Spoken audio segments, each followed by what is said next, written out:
बढ़ते हैं आज की कहानी की ओर। आनस जी बताते हैं कि हाल में ही उनकी मुलाकात एक बड़े ही पुराने मित्र रोहित से हुई, जो लॉन्ग रूट पर आइसर चलाते हैं। बातों ही बातों में उन्होंने बताया कि उनके साथ एक बेहद ही डरावनी घटना पेश आई थी, जब उन्हें इंदौर से राजकोट सामान पहुंचाना था, जिसके लिए पहले तो उन्होंने इंदौर में गाड़ी लगाई। गाड़ी लोड होने के बाद लगभग रात के 11 बजे वो वहां से निकले। उनके साथ कंडक्टर के तौर पर आसिफ जी थे।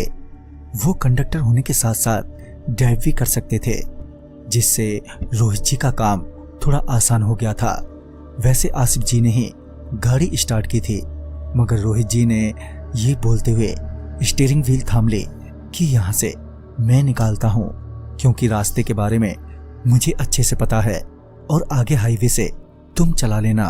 फिर जब हम हाईवे पर पहुंचे तो मैंने आसिफ जी को स्टीयरिंग व्हील थमा दी और मैं आराम से बैठ गया। फिर लगभग 2 से ढाई घंटे के बाद, यानी कि यहीं कोई 2 बजे के आसपास, मैंने वापस गाड़ी की स्टीयरिंग व्हील थाम ली और आसिफ जी अब आराम करने लगे। मुझे लगा कि आसिफ जी थोड़ा आराम कर लेंगे ताकि आगे कोई दिक्कत ना हो उन्हें ड्राइव करने में, मगर वो तो बगल की सीट पर बैठकर अपने मोबाइल पर बिजी हो गए, जबकि उन्हें सो जाना चाहिए था। ऐसे ही टाइम बीतता गया और रात के 3 बज गए।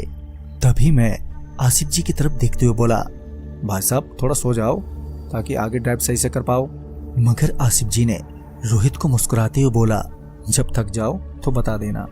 ये बोलकर आसिफ जी वापस फोन पर बिजी हो गए और रोहित भी ड्राइव करते रहे कि तभी अचानक ही आसिफ ने अपना फोन सीट के नीचे फेंकते हुए कहा, गाड़ी स्पीड में भगाओ जल्दी। इस पर रोहित ने पूछा, क्यों, क्या हुआ? इस पर आसिफ बेहद घबराते हुए बोला, तुमने देखा नहीं पीछे क्या हुआ? अभी भी रोहित ने बड़े आराम से कहा, नहीं तो क्यों, क्या हुआ पीछे? इस पर आसिफ रोहित पर चिल्लाते हुए बोला, अभी बताने का समय नहीं है, बस अभी गाड़ी भगाओ अगर जिंदा रहना है तो।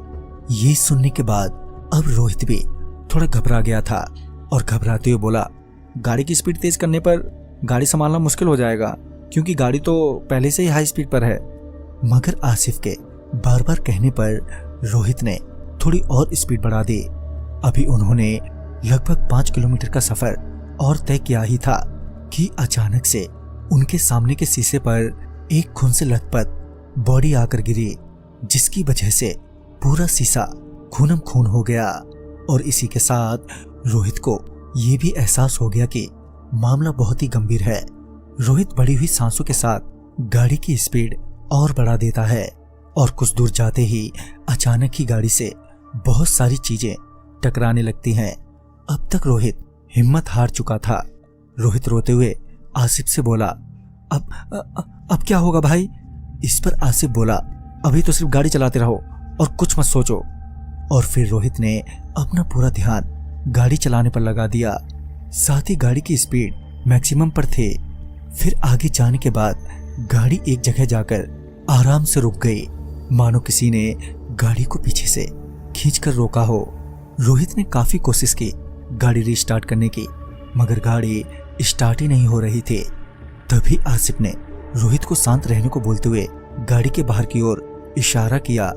जब रोहित ने गाड़ी के बाहर देखा तो पाया कि एक बड़ा ही भयंकर सा भूत गाड़ी के चारों तरफ चक्कर लगा रहा है, वो भी बहुत स्पीड में। अब उन दोनों के पास कोई रास्ता नहीं बचा था वहां से निकलने का। अब वो दोनों किसी चमत्कार के ही भरोसे में थे। वो दोनों चुपचाप बिना हिले डुले ही गाड़ी में लगभग आधा घंटे तक बैठे रहे। फिर जब उन्हें ऐसा लगा कि अब बाहर कोई नहीं है तो आसिफ ने रोहित को गाड़ी स्टार्ट करने को कहा। और जैसे ही रोहित ने गाड़ी स्टार्ट की तो गाड़ी भी स्टार्ट हो गई।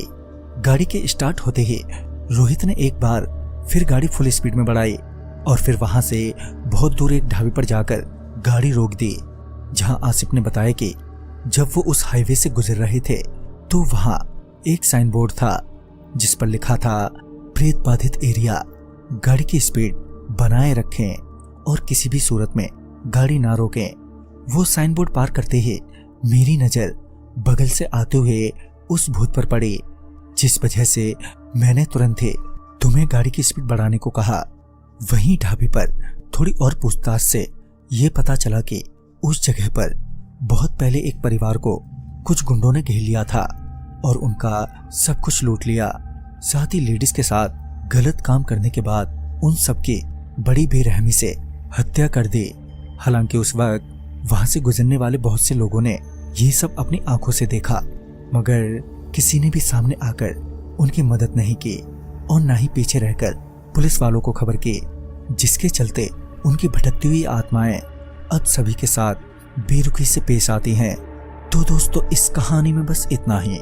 कहानी आपको पसंद आई हो तो लाइक शेयर करें और साथ ही हमें कमेंट बॉक्स में जरूर बताएं। तो मैं आपका दोस्त राजकुमार जल्द ही मिलूंगा ऐसी ही एक नई कहानी के साथ। तब तक के लिए बाय एंड टेक केयर।